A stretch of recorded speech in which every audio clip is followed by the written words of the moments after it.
그다음에 이제 양도소득세인데요. 양도세는 이게 산식이 쭉 있어요. 양도가액, 내가 얼마에 팔았냐 하는 거겠죠. 취득가액, 얼마에 사서, 기타 필요경비. 요거는 2007년부터 실거래가로 갑니다. 요 전에만 해도 특수한 경우에만 실거래가로 하고 나머지는 기준시가라고 하는 것으로 세금을 차액 갖고 매겼는데 2007년부터는 다 실거래가로 매기게 돼 있고요. 실거래가. 기타 필요경비, 뭐 취득세, 등록세 내고요. 그다음에 인테리어 했으면 인테리어 경비 들어갔을 거고요. 뭐 부동산 중개 수수료, 법무사 수수료 이런 것들이 다 경비 처리되는데 다만 이것은 증빙이 있어야 된다. 그리고 뭐 인테리어 같은 거 특히나 많이 물어보시는데 인테리어 비용 같은 거요. 인테리어 공사를 하는 업체들이 법인이냐, 큰 법인도 아니고 조그만 영세 상인들, 개인들 이런 사람들 많잖아요. 이럴 때는 무조건 계약서 또는 견적서 또는 그 돈 보낸 영수증, 은행 입금 영수증 또는 현금을 줬으면 현금 받은 영수증, 이거라도 하나라도 있으면 돼요. 이거라도 하나라도 있으면 됩니다. 아무것도 없이 나 그 인테리어 공사하는데 1,000만 원 들었네, 2,000만 원 들었네 말만으로는 인정을 못 받아요. 그래서 제가 그 공사하는 업체가 영세 이런 업체 같으면은 잘 안 줘요. 안 주니까 그 다음에 내가 1,000만 원 들었다는 부가세 100만 원 더 달라고 그래요. 세금 계산서 달라고 그러면 100만 원 더 주면 제가 끊어주겠다고 보통 그러거든요. 100만 원 더 주고 끊으실 필요 없어요. 견적서, 계약서, 돈 보낸 영수증, 아니면 돈 받은 그 사람이 써준 영수증 아무 하나라도 있으면은 경비 처리 가능합니다. 부가세를 안 주고 그냥 그 영수증만 받아서 그걸 처리하면 예. 가산세 2% 정도 되나요? 무슨 가산세요? 그 나중에 부가세를 끊지 않았으니까. 끊지 않은 거는 그 사람이 안 끊는 거죠. 그렇죠. 우리한테 상대방이 매출하는 사람이 끊는 거니까 나는 그 사람이 안 끊어져 갖고 못 받았다고 하면 되는 거잖아요. 아 그래요? 예. 그리고 내가 이런 걸 가지고 경비 처리 받으면요. 문제는 뭐냐면 상대방이 세금을 냈느냐 갖고 따지는 거예요. 나하고 관계 없는 겁니다. 그래서 내가 실제로 돈 나간 게 있다 그러면 아까 견적서, 계약서, 돈 보낸 입금 영수증 아니면 그 사람한테 받은 영수증이라도 꼭 챙겨 놓으시라. 그럼 그 그 사람 특급 나중에 그 영수증에 특급 영수증이 간이 세계관서로 해서 하나의 증빙은 되죠. 예, 그것도 돼요. 되죠? 예. 다만 그 사람이 누굽니까? 공사한 사람이 알아야 될 거 아닙니까? 그 사람 명함이라도 명함 대표 누구 그 사람 이름이 나와 있는 영수증 받으면 딱이겠죠. 아니면 그 사람 이름으로 돼 있는 통장에다 돈을 넣어주든지. 그렇게. 그 사람은 그러면 세금에 대한 어떤 이 페널티를 묻나요? 그건 그 사람 말은 그 사람 물려요.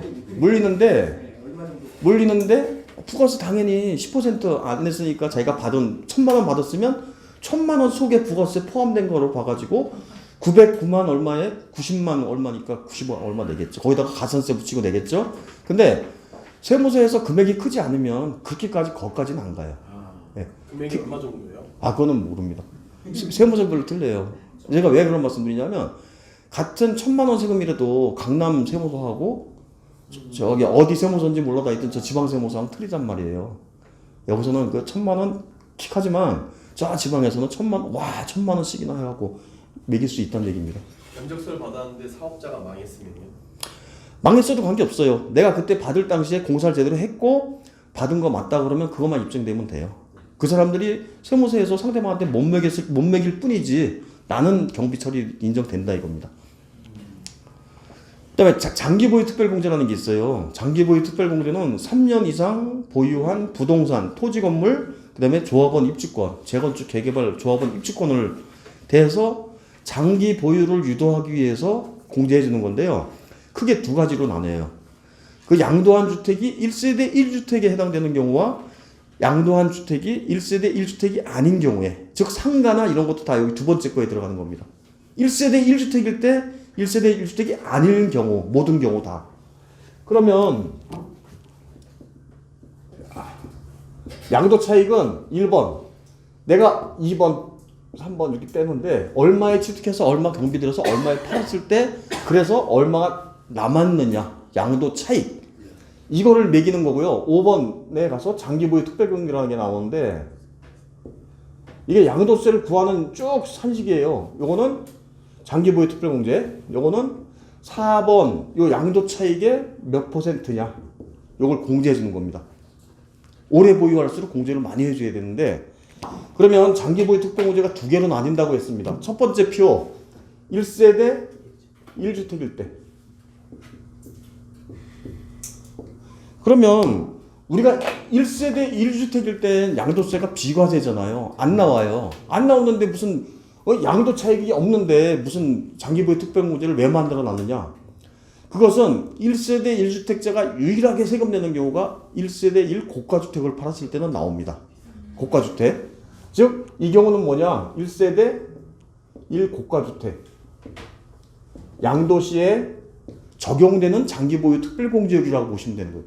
고가주택이 뭐냐? 아까 얼마나 그랬어요? 9억. 9억 초과하는 주택. 그러니까 내가 집이 한 채 있어요. 집이 한 채 있는데 10억에 팔았다. 그러면 난 1세대 1주택인데 세금을 원래 안 내야 되는데 9억이 넘는 걸 팔았기 때문에 세금이 나옵니다. 나중에 보면 이 고가주택에 대한 양도 차익을 구하는 그게 나오는데, 그때 공제되는 그 공제 장기보유 특별공제율이 바로 위에 거예요. 엄청나게 커요. 예? 3년 이상 4년 미만 보유했을 때 24%부터 시작을 해가지고 매년 8%포인트씩 올라갑니다. 그래서 10년 이상 보유하게 되면 80%까지 공제해줘요. 즉, 나중에 무슨 얘기가 나오냐면 1세대 1주택인데 하필이면 9억이 넘게 팔아가지고 난 고가주택으로 양도세를 냈다 하더라도 큰 세금 부담 없습니다. 첫 번째, 나중에 보시면 알겠지만 9억 원까지는 비과세가 되고 9억 원 넘는 부분에 대해서만 세금을 매기기 때문에 차익이 많이 줄어들어요. 두 번째, 장기보유 특별공제를 10년 이상만 보유하면 80%까지 공제해주기 때문에 이게 80%라고 공제해보세요. 그럼 6번, 이게 양도 소득 금액인데 이거는 4번 마이너스 5번이란 말이에요. 즉 1억 원의 차익이 나왔다 하더라도 8천만 원 공제가 됐다. 1억 원 곱하기 80%, 1세대 1고가주택 10년 이상 보유했을 때 80%, 8천만 원 공제해주면 2천만 원만 남잖아요. 그러니까 양도세가 팍 줄어든단 말이에요. 그래서 아까 나중에 이제 결론적으로 말씀드릴 게 뭐냐면, 내가 집이 여러 개 있다. 여러 개 있을 때 지금은 1세대 2주택일 때 3주택일 때 그 집이 조정 대상 지역 안에 있느냐 없느냐, 뭐 지방에 있느냐 어디 있느냐에 따라서 양도세가 경우의 수가 다 다르게 나옵니다. 그래서 집이 내가 여러 개 있다 했을 때 가장 좋으신 거는 전문가의 상담을 받으셔갖고 순서, 양도하는 순서를 따져갖고 요거 먼저 팔고 요 그 다음에 요거 팔고 요거 팔고 하는 게, 조합을 해보면, 세금 조합을 해보면 가장 좁게 나오는 방법을 찾는 게 첫 번째고요. 두 번째, 잘 모르겠다 그러면 싼 거부터 파세요. 먼저부터. 왜냐면 3주택자가 2주택자보다 세금이 높잖아요. 예? 중과세가 더 높기 때문에. 그러니까 세 개다 그러면 가장 차익이 조금 나온 거, 제일 후진 거 가장 먼저 팔고, 그 다음에 두 개 남았을 때는 제일 차익이 많이 남은 거를 제일 마지막으로 가셔야 돼. 제일 마지막까지 남겨놨다가 그 다음에 좀 있는 거 두 번째 팔고, 마지막에 이 1세대 1고가주택이라 하더라도 좋은 거는 제일 마지막에 파는 게 이 9억 넘는 부분에 대한 세금을 일부분만 매기기 때문에 유리한 거고, 두 번째 80%까지 공제받을 수가 있기 때문에 제일 유리한 겁니다. 그건 나중에 결론적으로 말씀드릴 거고, 그 다음에 그 두 번째 표에 양도주택이 1세대 1주택 이외의 경우, 즉 일반 우리가 부동산 주택 아닌 것들 있잖아요. 상가 건물, 오피스텔, 토지 같은 거 다 장기보유 특별공제 요거 적용받습니다. 요게 작년까지만 해도, 2018년까지만 해도 10년 이상 보유했을 때 30% 공제해줬었어요. 올해 1월 1일부터 양도하는 것들은 15년 이상 보유해야지 30% 공제해줍니다. 그러니까 작년까지는 1년마다 3%씩 공제해줬는데 올해부터는 1년마다 2%로 공제가 줄어들었어요. 그래서 올해부터 파는 거는 최장 15년을 보유해야지만 30% 공제받을 수 있다. 그리고 또 하나가 그 밑에 주 표시되어 있는 거요. 내년도 2020년도 1월 1일 이후 2년 이상 거주하지 않고 양도하는 1세대 1고가주택, 즉 양도하는 가액이 9억 원 초과되는 이 양도할 때 적용되는 장기보유 특별공제율이 1년마다 8%가 아니라 1년마다 2% 공제받는 그 아래표를 적용받아요. 이거 굉장히 중요한 겁니다. 제가 왜 중요하냐면 지금 헬리오시티가 난리가 났잖아요.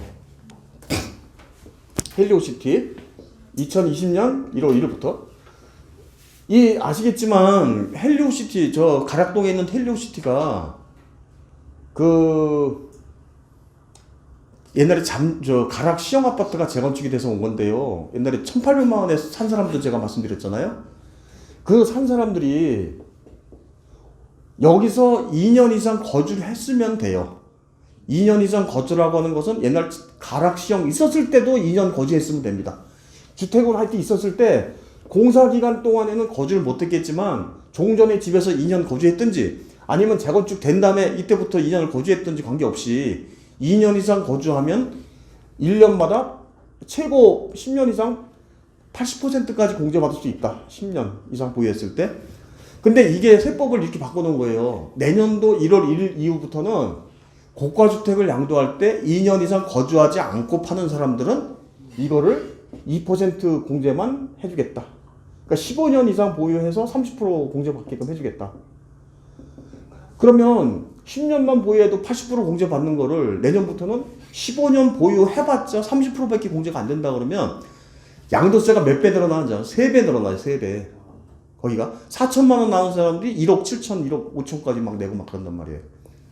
그래서 지금 난리 난 게 지금 여기 그 헬리오시티에 종전에 재건축 되기 전에 종전 가락시형 아파트에서 2년을 거주했든 아니면 지금 안 팔고 앞으로 지금 현재 거주하고 있는 사람들은 2년만 버티면 되잖아. 거주하면 되잖아요. 그렇지 않고 옛날에 살 때부터 거주 안 하고 계속 전세 주다가 지금도 딴 사람한테 임대를 주고 있는 경우가 있어요. 이런 사람들은 올해 안에 파는 거하고 내년도 넘겨서 파는 거하고 세금 차이가 3배에서 5배 정도 난다. 이것 때문에 지금 그쪽에서도 이거 갖고 굉장히 난리가 났습니다. 그러니까 내년부터 1세대 1 고가주택 고의 한 채 갖고 있는데 이게 9억이 넘어요. 그러면 내가 거기서 거주했으면 하는 게 문제가 없습니다. 거주하지 않았으면 올해 안에 파는 게 그나마 내년 이후에 파는 것보다는 어차피 팔 거면 좀 장기 보유 특별공제를 많이 받을 수 있다. 그 얘기입니다. 싸게 나온 게 또 있겠네. 예? 싸게 나온 게 또 있겠어. 근데 싸게 나와도 그렇게 싸게 안 나와요. 어차피 거주하면 되잖아. 지금도 네. 들어가서 2년 살게 되는 거잖아요. 네, 거주하면 돼요. 근데 지금 아마 거의 다 입주는 끝났어요. 그럼 그 사람들이 이게 언제 거주 시작했냐면 작년도 12월인가부터 시작했잖아요. 그러니까 이제 1년도 안 됐어요. 그러면 처음에 전세 주면 2년을 무조건 가야 되잖아요.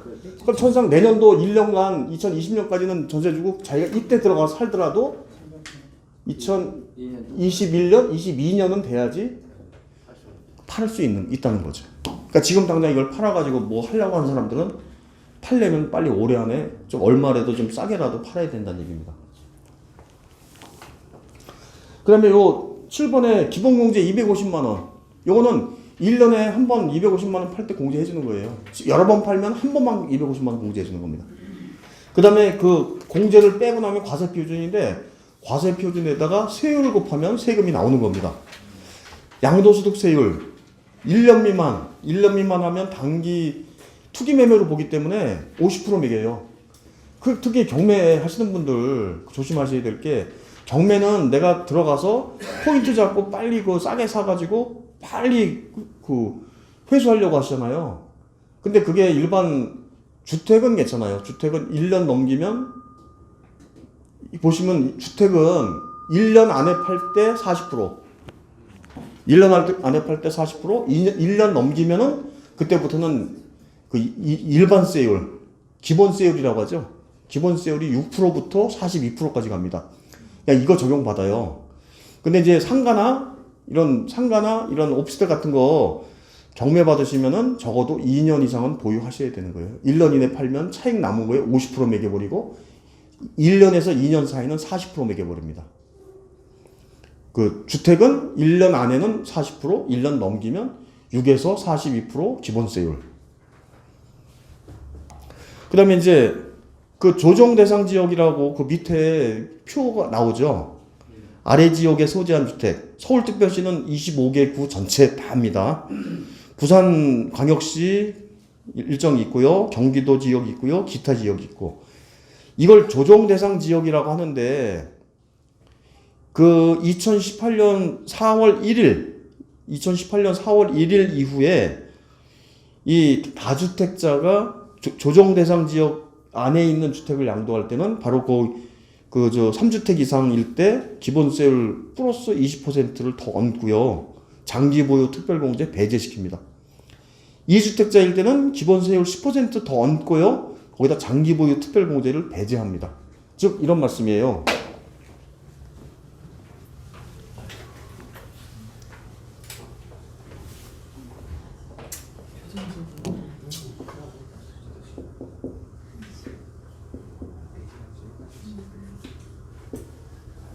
이 둘 다 서울에 있어요. 그러니까 조정 대상 지역 안에 다 있는 것들입니다. 있는 것들인데 이게 이제 2018년 4월 1일 이미 시작됐어요, 이거는.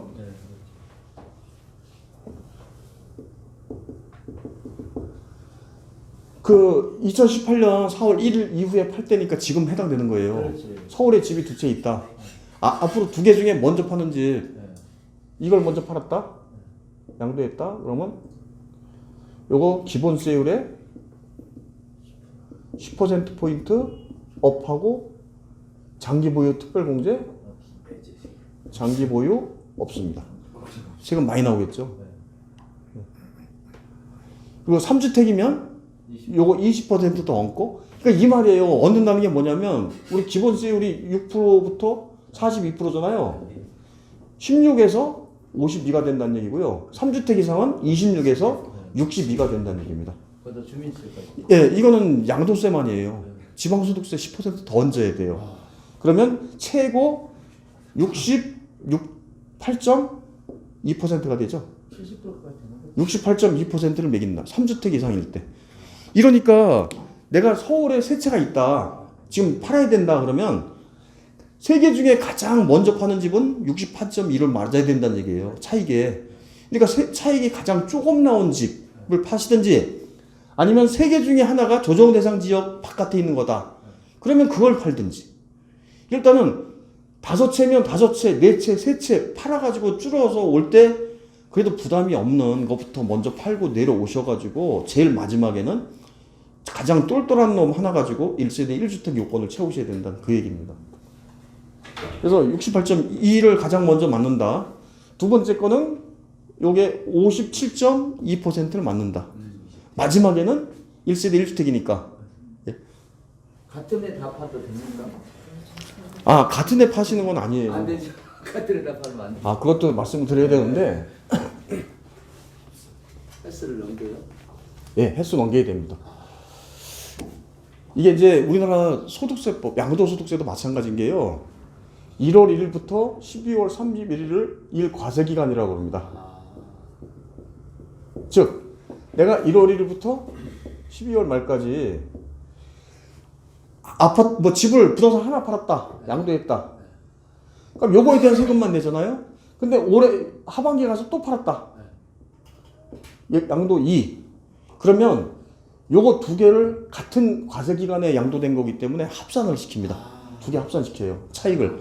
그러면 양도소득세가 차익이 높을수록 높은 세율이 적용되는 누진세 방식으로 돼 있잖아요. 6%부터 15%, 24, 35, 38, 40, 42까지 올라가는데 하나일 때는 6% 받았는데 두 개 합치니까 24가 되더라. 그러니까 세금이 많아지는 거예요.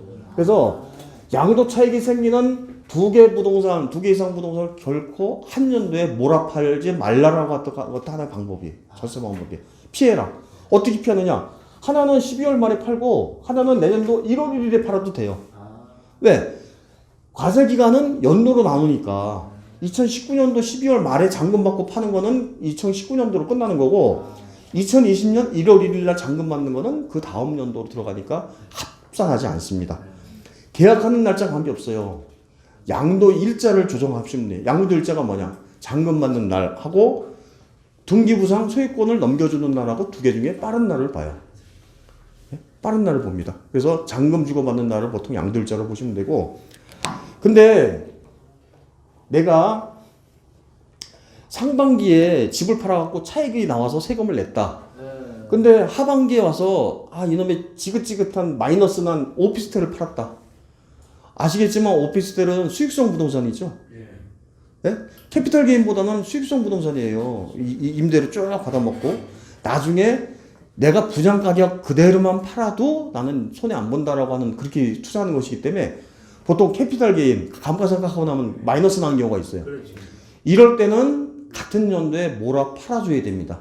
그게 절세 방법이에요. 즉 이때 양도세 냈잖아요. 차익이 1억 남아가지고 근데 내가 1억 남아가지고 세금을 냈으면 내가 오피스텔을 팔아가지고 3천만 원 양도 차선이 생겼다. 두 개 합산합니다. 그럼 7천만 원으로 내죠. 그럼 1억 원으로 세금 냈으니까 7천만 원으로 줄어드니까 세금이 환급 받아야겠죠. 환급 받아요. 요거 신고 들어갈 때 내가 세금을 많이 냈으니까 환급해달라고 환급 신청 들어가는 겁니다. 그래서 혹시라도 두 개 다 플러스 난 거는 같은 연도에 몰아 팔지 말고 손해 난 게 있으면 일부러 같은 연도에 끼워서 팔아라. 이게 절세 방법이에요. 근데 건축업자들은 이렇게 같이 한꺼번에 막 팔아버릴 수도 있지 않습니까? 개인사업자. 그냥 막 할 때요. 그때는 개인사업자, 괜찮습니까? 판매사업자. 건축업자요? 예, 예를 들어서 집 지어서 그냥 빌라 지어서 분양하시는 분들은 그건 괜찮아요? 판매. 같은 해에 다 팔잖아요. 제가 지금 어느 건축 그 주택 신축하신 분 종합소득세 신고를 해줬다가 지금 계속 머리 아프고 있어요. 그거 지금 혹시라도 그런 분들 계실지 모르겠지만 옛날에는 이렇게 했잖아요. 아니 잠깐만요, 그죠? 설명드리고 어디다가 땅을 뭐 다 단독주택을 경매받든지 보통 그렇게 해요. 단독주택을 하나 경매받아가지고 이걸 경매 싸게 사가지고 이걸 그냥 대파는 것도 있지만 이거를 재건축을 해요. 신축하죠, 신축. 빌라를 신축해서 다세대주택이나 빌라를 신축해서 네 개 해야 돼, 네 개죠. 네. 이렇게 해서 쪼개갖고 8채를 만들어서 일괄 분양, 통매매를 하든지 안 그러면 이걸 하나씩 개별 분양을 해가지고 수익을 받게 되는데 옛날에는 몇 날이 아니라 한 3년 전만 해도 그렇게 했었어요. 뭐냐면 세법에 이런 게 있었습니다. 사업을 처음 시작하시는 분들, 이 주택 신축 판매를 처음 하시는 분들은 그 경비가 없어도 세법에서 인정해주는 그 필요 경비율이라는 게 있었어요. 그게 85에서 90이었었어요. 즉 1억 원의 차익이 생겼다 그러면 10억 원이 났다고 하더라도 8억 5천에서 9천만 원까지를 그냥 경비로 빼주고 1억에서 1억 5천 남은 거 가지고 세금을 매겼단 말이에요. 그러니까 얼마 안 돼요. 10억에 분양을 했다 하더라도 8억에 아무 증빙이 없어도 장부기장 안 해도 그냥 세법에서 정해주는 8억 5천에서 9억만큼을 경비로 무조건 빼주고 난 다음에 나머지만 가지고 세금을 매겼어요. 그래서 그때 주택 신축 판매했던 분들 돈 많이 버셨겠죠. 예? 이렇게 해서 세금들을 안 내고 이렇게 하다 보니까 그 다음에 이제 또 머리를 씁니다. 그 연도에 했죠. 이게 예를 들어 2016년도에 했다. 아 이게 좀 더 빨리 했다. 14년도에 했다. 그럼 2015년도에 놀자니 심심하잖아요. 뭘 하고 싶은데 똑같이. 이때는 남편 명의로 하다가 이때 가서 부인 명의 또 사업자 등록을 내가지고 또 이게 또 해요. 남편하고 부인은 별개잖아요. 부인은 또 사업이 처음이잖아요. 부인도 똑같이 다 85% 90% 경비 인정 받고 난 다음에 해줬단 말이에요. 세금 별로 안 내고. 이렇게 했었던데요. 세법이 바뀌었죠. 그러니까 그게 종전에 우리가 쉽게 재테크라고 하고 이렇게 했던 것들이 다 지금 그걸 하나씩 찾아가지고 막고 있는 중입니다. 어떻게 하느냐? 이게 이때 85% 90% 단순 경비율이라고 하는 걸 적용해주는 이유는 이 사람이 처음에 사업을 시작했기 때문에 그 전년도에 매출액이 전혀 없었다. 그러니까 올해는 매출액이 어떻게 될지 모르니까 그냥 경비 인정해주겠다고 하는 건데 그렇게 바뀌었어요. 처음 사업을 시작하더라도 그 당해년도의 매출이 그 세법에서 정하는 그 단순 경비율, 기준 경비율, 뭐 복식부기 의무자라고 하는 그 매출액 규모에 따라서 달라지거든요. 거기에 넘으면 그 넘는 그거에 따라서 신고를 해야 된다. 이렇게 바뀌어버린 거예요. 즉 85% 90% 무조건 경비 인정해주는 게 아니라 실제로 10억의 매출을 생겼으면 너 복식부기 대상이야. 그러면 장부 기장해서 실제로 들어간 땅값 얼마 취득했고 경비 그 신축비 얼마 들어갔고 뭐 세금 얼마 냈고 다 경비 처리해가지고 나머지 갖고 세금 매기는 식으로 바뀌었어요. 이렇게 바뀌어버린 거예요. 이거 아시겠지만 10억 매출을 올리면 주택 하면서 옛날같이 85% 90% 무조건 경비 인정 되듯이 그런 건 아니고 이거보다는 좀 많이 남아요. 남다 보니까 세금이 많이 늘어나거든요.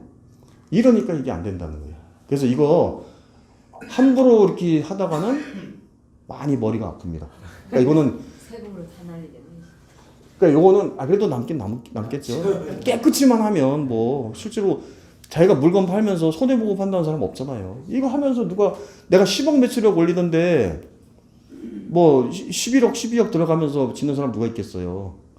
하지만 이게 분양이 안 되거나 잃어버리면 돈이 딱 막혀버리면 이제 골치 아프겠지.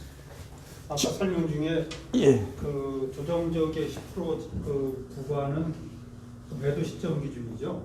그러니까 매수할 때는 조정적이 아니었는데 그럼 매도할 때 예. 매도 시점 기준. 맞습니다. 질문이 있습니다. 예. 그 만약에 A, B, C 집이 있는데 한 곳은 강원도예요. 예. A, B, C. 근데 서울에 있는 A를 팔려면 그건 3주택입니까? 2주택입니까? 조정상 지역이니까 2주택으로 되나요? 집이 3주택인데 네. 하나는 강원도에 있고요. 네. 거기는 조정 대상 지역 절대 아니거든요. 네. 서울에 두 개가 있어요. 네, A, B가 있고. 서울이고 C는 강원도고 네. 근데 A를 팔려고 합니다. A. 3주택. 근데 이게 있어요. 우리가 3주택 이상 따질 때 주택으로 안 치는 주택들도 예외 조항이 쫙 또 있습니다. 거기에 이게 들어가는지를 봐야 돼. 아닙니다. 그냥 아파트입니다. 아니에요? 네. 기준시가 얼마입니까? 1억 넘어요? 예. 기준시가 1억 안 넘는 거는 3주택 따질 때도 안 들어가요. 그러니까 1억이 넘으면 들어갑니다. 그러면 3주택이죠. 근데 중과를 당할 때 서울에 있는 걸 팔았을 때 중과죠. 얘를 팔면 중과 아니죠. 그러니까 예. 그때는 3주택으로 보는 거예요. 플러스 20%. 예.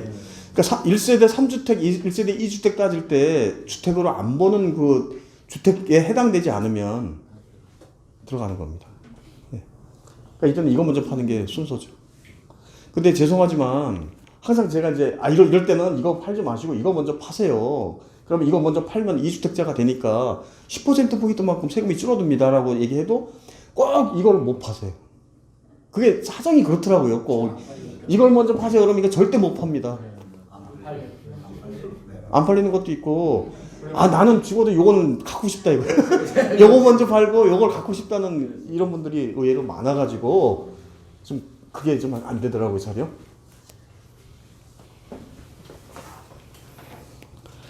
그 다음에 하나 혹시라도 이거 갖고 계신 분 모르겠는데 T4에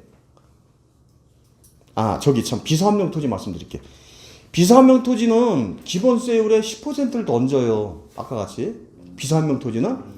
하지만 장기보유 특별공제를 해줍니다.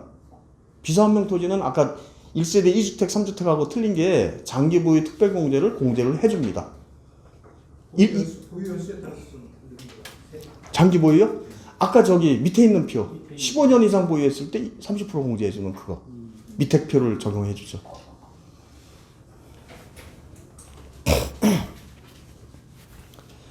그 다음에 혹시 2009년 3월 16일부터 2013년 12월 31일 기간 중에 취득, 상속받은 집이나 증여받은 집이나 이거 취득한 주택은 양도할 때 중과 안 먹어요. 이거 말 그대로 틈새입니다. 틈새. 니치마켓. 혹시라도 갖고 계신 주택 중에서 요때 취득한 거는 이건 양도세 중과 안 먹게 돼 있어요. 지금 팔아도. 2009년 전에 취득한 거는 2009년 초에요? 전에 취득한 안 돼요. 아니 제가 이것도 하나의 저거예요. 양도세 감면 조치였는데 1998년 5월 22일부터 1999년 12월 31일까지 제가 지금 아리까리 해서 그러는데 서울은 6월 30일까지인가 그럴 거예요. 그 다음에 1차 2001년 5월 22일부터 2002년 이것도 6월 30일인가? 서울 외의 지역은 12월 말까지. 아니 날짜가 조금씩 틀릴 거예요. 기억이 확실히 안 나서 그러는데 이게 복받은 주택들, 복받은 아파트들이 바로 그런 거예요. 요때 1차, 2차, 3차가 또 이거예요. 2003년, 2009년 3월 16일. 2013년 12월 30일. 근데 좀 성격이 다르긴 하죠. 요거는 5년 동안에 양도세를 감면해 준다는 조항이고요. 요거는 중과에서 제외한다는 겁니다. 중과에서. 중과에서만 제외. 그래서 아까 서울집 두 개에다가 강원도께 있었다. 근데 그 서울에 있는 A, B가 여기에 들어갔다. 그러면 관계없는 거예요. 혹시나 그때 취득한 게 있으면 일반 세율 적용하는 거예요? 예. 요거는 그 당시에 이게 부동산 경기가 침체돼 있을 때 주택 사라고 권장했을 때. 예, 맞습니다. 예. 다만 요거가 하나 있고 다른 게 있었다. 그럼 요거만 중과를 안 나간다는 얘기예요. 나머지 거 딴 거 팔 땐 중과가 된다는 얘기입니다. 그러니까 중과 안 되는 걸 먼저 팔아야겠죠, 이거를. 이때 취득뿐만이 아니고 일반 매매 취득뿐만이 아니고 상속 취득, 증여 취득도 해당이 되고요. 토지도 돼요. 토지 비산명 토지 중과 안 먹어요. 요때 취득한 토지도. 요때까지. 요때는 그 주택하고 그 비산명 토지 중과 제도가 한시적으로 유예됐던 기간입니다.